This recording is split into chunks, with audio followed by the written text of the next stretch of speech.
Hi guys, welcome back to the channel. Today I'm going to be interviewing someone from Humanitas, finally, which is a private university up in the north. So let's just get started. Do you want to introduce yourself for everyone? Hi, yeah, my name is Emiliano. I'm a first year student here at Humanitas University. I am originally from Mexico, but now we're here in Milan. Cool. And what's really cool is that you also create videos of Humanitas and your experience in the north and stuff, right? Yeah, I do. I have days in the life. I'm planning on like vlogging, like exams and how I studied and stuff like that. But yeah, I try to juggle both medical school and video making here. Nice.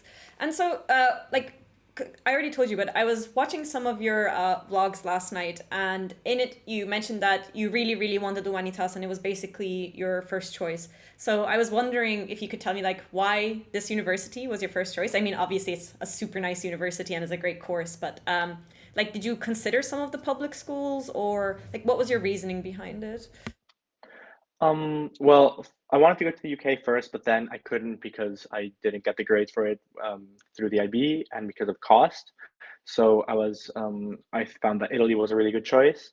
And then looking at, yes, both public and private universities, well, all the private ones are basically the same cost at around 20,000 euros a year. And so I would like, I'll do all these non-IMAT admission tests and see which ones I get into and then choose from there. Um, and I did consider the public ones. However, being an international student, you do have to take it, I think, in September, and then you have a couple of weeks to see where you're assigned, to do your visa, like to go through all that visa process, to find somewhere to live and all that. And also the ratio of international students to Italian students is not that big. And coming from an international high school, it was quite important for me to have that international environment. And Humanitas really does offer that fully. So that was one of the main reasons. Okay. I mean, yeah, that kind of makes a lot of sense. So, in terms of Humanitas, so usually like I ask specific questions, but I'm really curious about this university because I haven't been able to find anyone to talk to me about it. But I've heard that Humanitas approaches like their syllabus in a different way. Do you know anything about that compared to the public schools? Like, is there anything in your mind that does make it unique compared to the other medical schools? I didn't look at a public school syllabus or anything, but I do think that, I mean, because we have a lot of classmates, I thought coming in that the age of our classmates were going to be same in high school, around the same age, 18, 19, but we have people up to, in my class, first year, up to 40 with two kids. We have 32-year-olds, we have 35-year-olds. So the age is really varied, which is great. And that means that we have a lot of different experiences in class. So I personally have no university experiences, but from my friends and my classmates, I've heard that usually you have like physics and that's one subject, and then you have chemistry and that's one subject, and embryology is another one. But here our subjects, for example, the first semester subject we had was building bodies is what they call it. And throughout the entire semester they kind of mix embryology, cytology, a bit of histology, and then right now and then we have principles of living matter, which was a bit of physics, chemistry, and organic chemistry. And now we have body architecture, which is a bit of neuroanatomy, general anatomy, regional anatomy. And so they do kind of manage to mix like these, in my head, like physics and chemistry don't really mix, but they did manage to weave it throughout the whole semester so that we weren't really focusing on one subject, but on a few different subjects throughout the semester. Okay, so you are doing like this integrated approach. Some universities are switching to that. Cool. So, what does your like timetable look like then? Like, do you kind of study in blocks? Like, do you do building bodies for 6 weeks and then you move on to something else, or like what's your day to day like? Well, I mean, for example, today I had 6 hours of class. I started with um I forgot what my subject is called. I started with anatomy. We did neuroanatomy for 2 hours. It's all 2 hour blocks, right? So 9 to 11, 11 to 1 hour lunch break from 1 to 2, and then 2 to 4 and 4 to 6. That's semester two. You might have some slots free. So tomorrow we have only from 11 to 1, and there's practicals in the afternoon, divided into groups. So I don't have one. I have mine on Monday. But for example, today I did neuroanatomy in the morning from 9 to 11, then cell function and processes, which is like microbiology, not my, yeah, biology, cell biology. And then after lunch, I had another class of cell biology by a different teacher that was teaching something slightly different. And yesterday, again, we had 4 hours, not four, 6 hours of different classes. We had body architecture, cell molecules and processes, which is again cell biology, and then body architecture again. But the first body architecture was neuroanatomy. The second one was, I think, regional anatomy. Okay. And so then generally you would say that your days basically like start at 9 and end at 6, but you have like blocks in between that are like lunch break and things like that. Like what? The only the I so yeah, you can, I mean, obviously you can wake up at whatever time you want. Classes start at 9. Attendance is mandatory, right? You need 75% to complete the exam, so you do need to be there for at least 75% of every class, but of course going to class helps. But yeah, it's 9 to 11. Usually it's 6 hours. I think semester two right now is usually 8 hours of class a day. And then whatever extra studying you want to do on your own time of whatever you want to revise, or of your day or yesterday or whatever, you can do from either in the morning if you want to wake up at 6 7 and study from 6 7 to 9, or in the afternoon from 4 or 6 until bedtime or dinner. But yeah. And you have classes like Monday through Friday, right? Yes, Monday through Friday. And then for the international students, they give us some Italian classes. Oh, very So nice. today was 4 to 6:30, and I think next week is Monday 6 to 8, and then like in a couple of weeks we have it on Saturday. But for the first couple of years, that's the only class we have on Saturdays. But I think further into the medical education, they do have more classes on Saturdays. Wow. Okay. Interesting. So like other than the Saturdays, do you know if the schedule changes throughout the years? I mean, like I wasn't going to ask because It, you're a first year, but like do you know how they change throughout the years? I don't know precisely throughout the years, but they definitely do. We definitely start earlier and not earlier and earlier, but we definitely start earlier as the years progress, like 8:30, I think.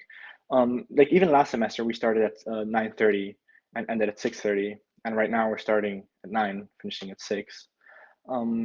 And some of my classmates from another course that's like medtech, which is this biomedical engineering medicine combination that they have with Polytechnico. They have rotations right now, first year's rotations starting at 8:15 in the morning, but that's Hmm. another course. Okay. So, but like you're gonna roughly keep the timetable of 9 to 6 with your lunch Yeah, break. yeah, that's yeah. Okay, pretty interesting. And then how does the year work? Because I just saw your exam on like sorry, your vlog on exams and it was early February, I think, when you were recording it. So how like when does the year start? When do you have your breaks and when do you roughly have exams? The year starts at in around October, the academic year. Um, and we have October, November, December. December we had 2 weeks off for Christmas. Came back middle of January ish. Uh, and then by the end of February, no, by the middle of February, we were done with no, that's not even true.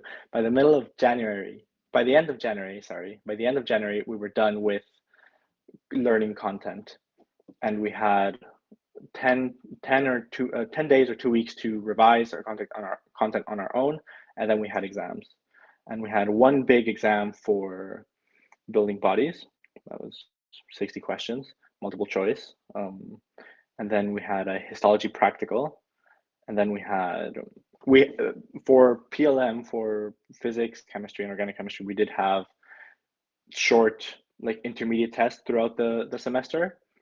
But if you don't pass that, like if you don't pass those, you fail more than two, you do have to take this big collective exam of the all the of the three subjects, so to speak, of the three different areas that the subject approaches. And there's an oral exam after that. Okay. And then what about second semester in the summer? Second semester we have it's a 2 month and a half semester, 3 month semester, which is rough. We started we started like a couple of weeks ago. We finished and we have the June July is the first session for exams, and then depending on how you do on that, well, you can either have a long summer break, or if you want to improve your marks, or if you failed or whatever, you can take there is another session in September, then another session in November, and then you can just keep repeating until you're satisfied if you want. Okay, so the February ones, did you have multiple dates or you just had one attempt? We had two attempts, one at the Two. beginning of Hmm. February, one at the end, Okay. right? And mhm. And then even if you're not completely like even after those two attempts, you have as many attempts as you want. Well, you do need them to be able to take exams in second year, but you can take them again this coming session of June, July, or even in September if you want or if you need to. You're just running the risk of them piling up Yeah. with second semester exams. So the curious thing though, you said that you have another session in November for the exams. Is that Yeah. correct? Okay, that's quite unique because most universities won't like sometimes we have like extraordinary sessions, but it'll be during Christmas break or during Easter holidays if the professor is feeling generous. Like if you're behind on exams and the professor might run it if they're feeling good. But so you also get a November session. Yeah. Oh, We that's so have nice. around 4 or 5 tries per exam, um, or more if you need, right? You basically have until you pass it. Okay. Um, yeah, it's And quite good. uh do you know if most of your exams are going to be written? Because you did say that there was an oral portion to one of the exams. Like, do you know if it's going to stay written? Are you going to switch more to oral heavy? Is it going to be a combo? It's definitely a combo. Our teachers are very keen on orals, but my year is kind of this new because Humanitas is quite new, so they're still kind of figuring some stuff out. So we have we used to have one big year-long cell biology class that was a lot of credits, I think around 19 credits or so. But now they've broken it up into three different smaller credited subjects, and we're the first class to have that. So examinations have changed. They mostly do stick to written exams, but for example, this semester we also have a radiology practical exam, and we are starting to do orals because our teachers are very keen on us learning oral skills and on learning how to talk about what we're learning. Hmm. Okay. So that's pretty standard. The other thing, you said that you are already doing practicals. What are your practicals like in first year? We haven't done practicals yet. My first Oh, practical okay. is on Monday. Yeah. We have a skull practical. We were supposed to do our histology practicals. We couldn't do because of COVID. Um, they didn't want us to all cluster around a microscope, so we got histology slides instead. And we just had to look at the slide and figure out what the organ was and describe it. Oh, okay. That's what you meant for practical, like a lab, basically. Yeah. That it's labs. And yeah, the skull lab apparently is looking at slides and then again microscopes and like looking at models Mm, in a classroom with a teacher. okay. Yeah, it's a lab, but they call them practicals. Okay. Do you know when like more medically practical start? Like maybe going to the hospital for rotations? Do you have any idea Rotations how? start in Mm-hmm. third year. Third year. Okay. Yeah, and it's well, we have the hospital, the Humanitas Hospital right here, so I think that's where we do most of our rotations. Mm-hmm. In fact, the other course that I started doing rotations in first year, well, they've gone through a bunch of rotations already. They went through the research lab, which we also have here. They've gone through a lot of areas of the hospital. So yeah, but that's in third year because we need well, more medical knowledge and to cement our Italian. Like speaking of the Italian, do you know if there is a block for clinicals? But like because for example, Statale, Milan Statale, which was connected to your university, to be able to go to clinical work there, you have to pass an Italian exam and get a certificate. Do you know if it's similar in Humanitas? Like before you're allowed to do actual clinical work, that you have to test your Italian? As in during third year or once you graduate? No, before third year, like before you're allowed to start your clinical Oh, rotations in third year, you have to do a B2 exam. So is it the same in Humanitas? I don't know, but I haven't heard of it. I Okay, haven't heard of that's a that, good so sign. I wouldn't think so. Yeah, because a lot of the doctors are supposed to speak English, as in that's what they advertise. Even though the patients obviously speak Italian and everybody's more comfortable communicating in Italian, we are supposed to be taught in English, um, Okay, in okay, theory. cool. And so, what about other teaching facilities? Like, so you mentioned the labs, obviously you have the hospitals. Like the campus looks really, really beautiful. Like, do you have any comments on like the libraries or the teaching facilities? Yeah, so it is really new, which is really nice. Like really, really new. So everything is really like well taken care of. It is quite tech heavy, as in there's a lot that like they have computers for us and stuff. We do have a library. It's mostly like a study area because they don't have many books, like physical books. There is this well, we do have access to this online library on the given computers. But apart from that, the library isn't that much of a library as much as like a silent, quiet area where you can just sit down, put your head down and study. There's another study hall. Then we have the anatomatch tables, those simulation, and we have two simulation labs that we can use further on. Um, that's like to Well, what are the simulate different. simulation labs like? Like, do they have like dummies that you It's an practice? It's Mm-hmm. an OR. It's an OR. Like a simulated OR with a dummy that you can do certain things to and like monitor their. They have vitals. You can examine them. The teacher can speak through the dummy as if it was a real patient. And it is to do, I think, mostly like surgery or OR related preparation or practice. Okay. Uh, cool. That's pretty cool. So considering that you're very like high tech and new and modern and amazing, I assume that the school has a massive budget. So I have to ask, what are the tuition fees like roughly? The tuition fees are 20,165 or 56 euros. So 20,000 euros a Mm-hmm. year. Um, and that's for tuition. And then if you want to buy books, then obviously that's on you. Yeah. And Do you but yeah, know do you know if they like so okay, so the scholarships aside, do you know if they do any reductions like based on income or based on anything? they do. I think for Italian students, they do reductions based on income and stuff like that. You just have to apply for it once you're here. They did get sent an email got sent out about like applying and like we do get reminded to apply. So they're definitely keen on that. But Do you know like how much the reductions drop down to? I don't. Sorry. No, I No, no, don't. it's okay. You're not going to know everything. It's just like just to try and see. So the next question I usually ask is for scholarships, and you're actually one of the scholarship winners, which is really, really cool. So could you talk Thank you. like I know you have a video on it, and I will link it in the description. But could you talk about Thanks. some of the scholarships that are available to students and what kind of like benefits you can get from it?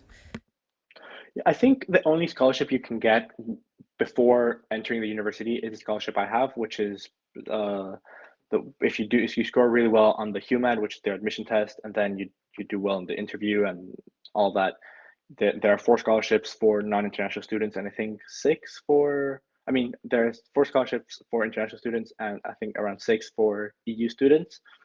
And those of the 20,000, you only have to pay 4,000 for the year, and you have to keep an average of around 27 out of 30 to keep the scholarship. So like And throughout the then years, so like this scholarship is still going to be valid next year and the following year as long as you keep your average. as long as I keep the average, yes, yeah, yeah. Okay, that's really Um, nice. and as long as I don't fail any subjects, I need the credits too. But that goes with the average usually. But yeah, and then they don't have. I don't know if they have merit-based scholarships once you reach Humanitas, but they do have a bunch of programs. Like obviously not in first year mostly, but second year and third year. Once you get into the more clinical side of things, they have travel grants and the Vidigilia program, and you can just like they can send you to Spain, I think, or uh, Germany or the Netherlands, I think. I'm not sure about that, but they can send you to a bunch of different countries and hospitals to do your research, and they have a bunch of that type of programs to help you out as long as you have a good average and you apply for them in time. Okay, so then they pay for your time there basically. Yeah. Okay. That's yeah, like that sounds pretty cool. And what about like I think you stay in the dorms there. Are there like scholarships for the dorms or for the cafeteria? Is there like any sort of other discounts around? The cafeteria is well, it's only lunch, and it's €4 for two plates of whatever you want that is available, right? So personally, I think it's quite, and they have that like a main cafeteria where you can get freshly made food, but they also have a bistro. They call it the bistro, where you can get like piadine or sandwiches or something that's been made already, hamburgers sometimes, stuff like that. And then they also have a bar or a cafe where you can get coffee and stuff. Obviously, everything costs money, but it's like between €2 to €4. €4 is a full meal. 4.50 is a full meal, so that's quite good. Yeah, that's really good.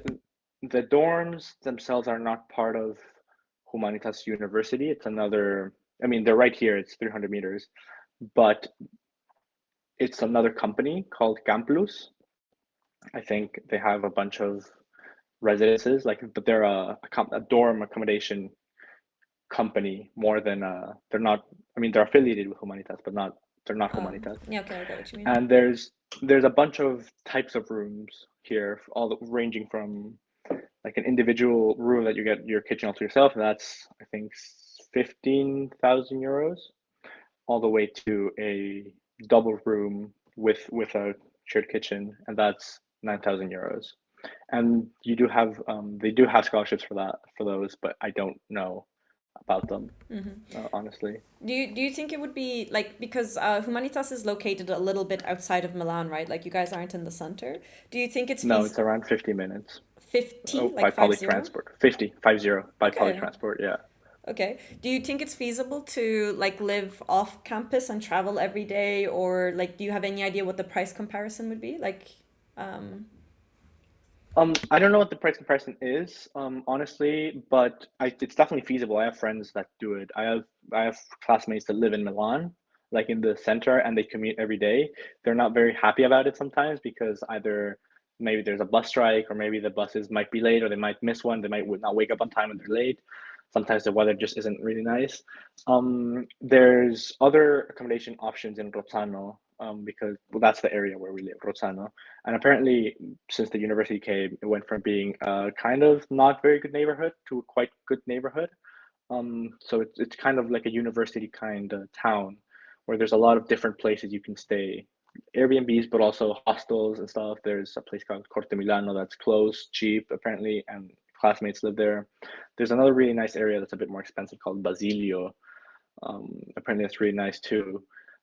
So there's definitely other areas outside of campus, but like I quite like living here because I mean, especially as an international student, if I was to live in an apartment with somebody else, I'm sure my Italian would progress faster, but I wouldn't have made the friends I made just by living here and walking down the hallway and saying hi to the person next to me.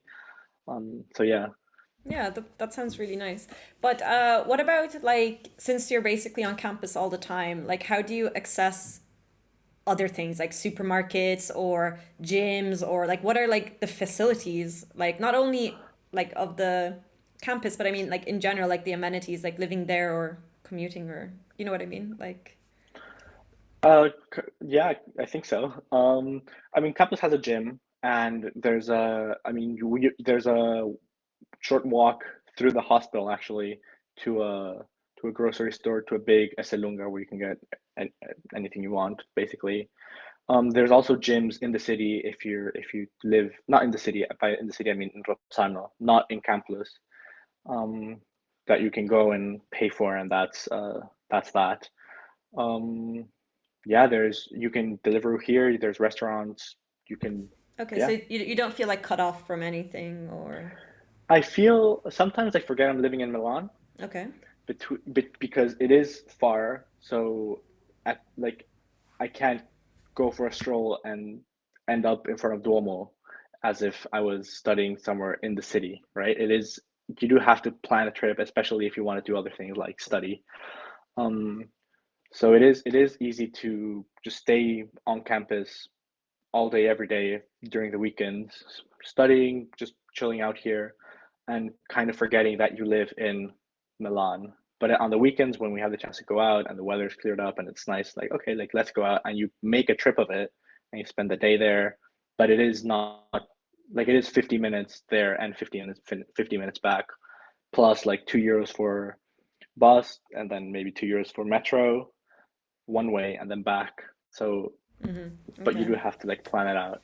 And what about like bars and clubbing, like and nightlife? Like, do you feel that's lacking a little bit? Like, do you have to travel for that? If you, okay, let me put it in context as well. There is also a private university here in Rome called Cattolica, but they have a very strict curfew for the dorms. So if you want to go out, you have to stay out the entire night to get back home in the morning. So how would that work if you know, liked clubbing or partying?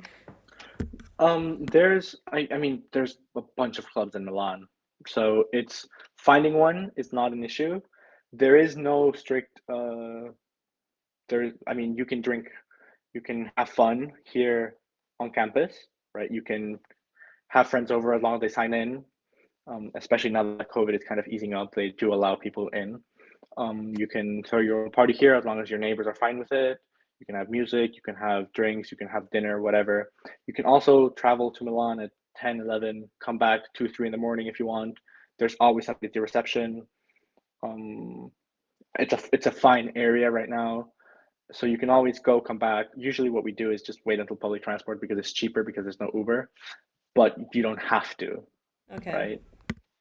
Yeah, so like you never okay, so even though you live far away, you don't even feel like your nightlight is suffering, right? Like that's what I'm wondering.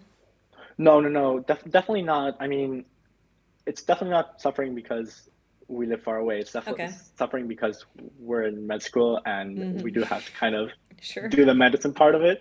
Sure. But no, like whenever we want to go out at 10 or 11, then just hop on the metro, go down, come back at whatever time we desire to, and that's fine. No, I Okay. don't think it's suffering. Cool. And the final few things that I kind of want to touch upon. Your class size is very big, right? Because like my class, I only have 45 people in my class. So can you tell me a bit about like your class size, your dynamics? How are your relations with like the upper years? Is there collaboration? Like what's your general vibe of your course, I guess? It's definitely a big class size, the biggest I've ever had. It's 180 people in one big auditorium, right? And sure, the teacher has a microphone, but and there is a projector. But sometimes if you're sitting at the back and they're talking about something that you've heard about before, it is quite easy to kind of get distracted with the person sitting next to you or just people behind you talking. So the big class size in that respect can be a bit of a con. It does get quite smaller as the years go by. Um, like just between the first semester, we lost a bunch of Italian students because they took the IMAT and then went off with a cheaper public university option. And then people maybe don't pass or realize that the medicine isn't their thing. Wait, so if you don't pass all your exams, you're not allowed to proceed to the next year?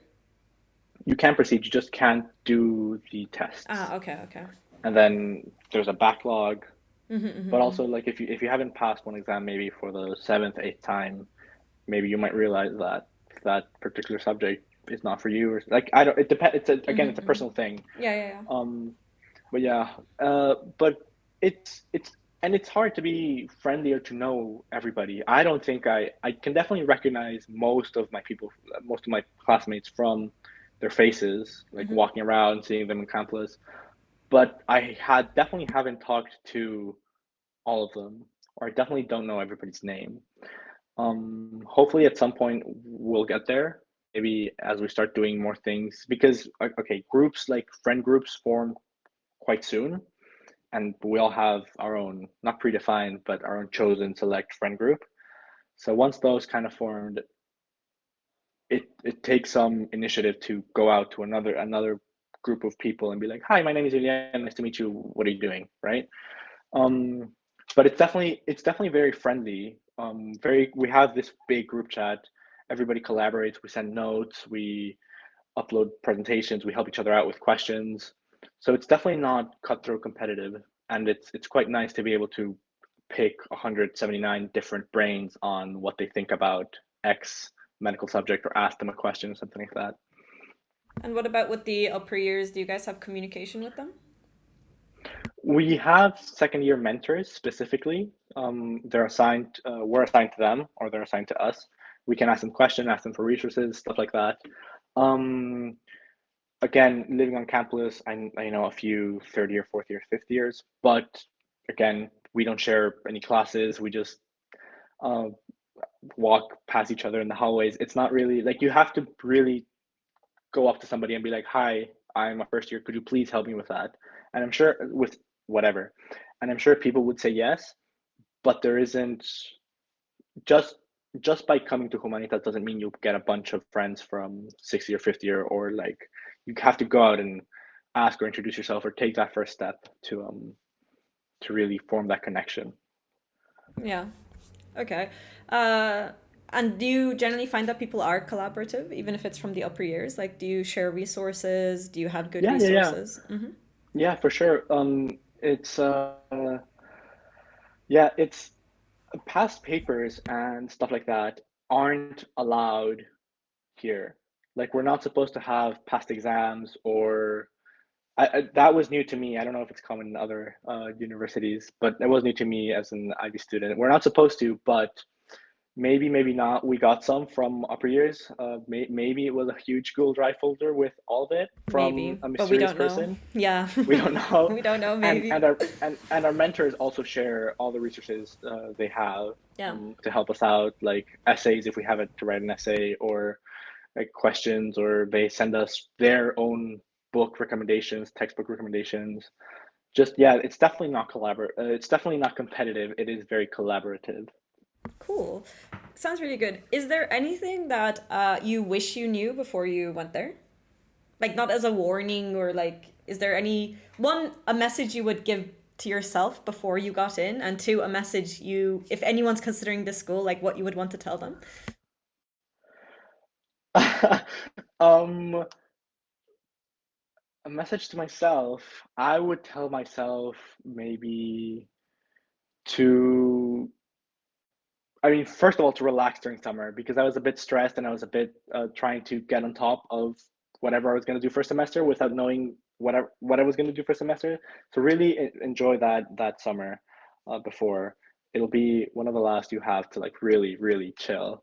Uh, Start learning Italian. That's very important. If you don't speak Italian, you need to learn Italian. You need to Yeah. know I think basic Italian I'm just by laughing third year. because I think I would say 95% of the interviews I've done, whenever they're like, what warning would you give? 95% of them have said, learn Italian before you get here. Like, It's not fluently, obviously. I don't think that's possible. I don't think it's necessary either.